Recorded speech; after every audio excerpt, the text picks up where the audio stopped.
Setelah sempat memberlakukan sekolah dalam jaringan atau daring beberapa waktu lalu, kini seluruh sekolah menengah atas sederajat di Nagan Raya mulai diberlakukan sekolah tatap muka. Proses belajar berlangsung dengan prokes ketat serta dilakukan shift untuk menghindari terjadinya kerumunan.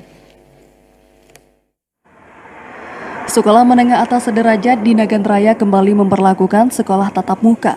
Setelah sebelumnya harus menjalani sekolah dalam jaringan akibat terjadinya lonjakan kasus COVID-19 di wilayah itu, sehingga kabupaten ini ditetapkan sebagai zona oranye.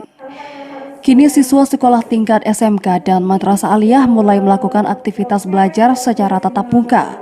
Namun pelaksanaan sekolah mewajibkan sistem shift serta penerapan protokol kesehatan secara ketat, juga jam belajar dikurangi. Seperti halnya SMK Negeri 1 Nagan Raya.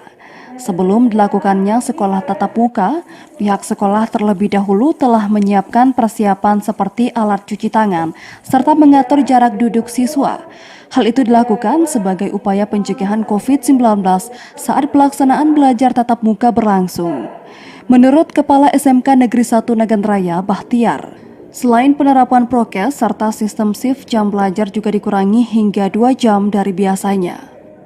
Ya, sesuai dengan kalender pendidikan bahwasanya tanggal 12 Juli 2021 itu khusus untuk SMK, SMA, dan PKLK sebagaimana kalender pendidikan mulai diadakan tatap muka, akan tetapi sesuai dengan prokes. Kita buat SIM sesuai dengan instruksi.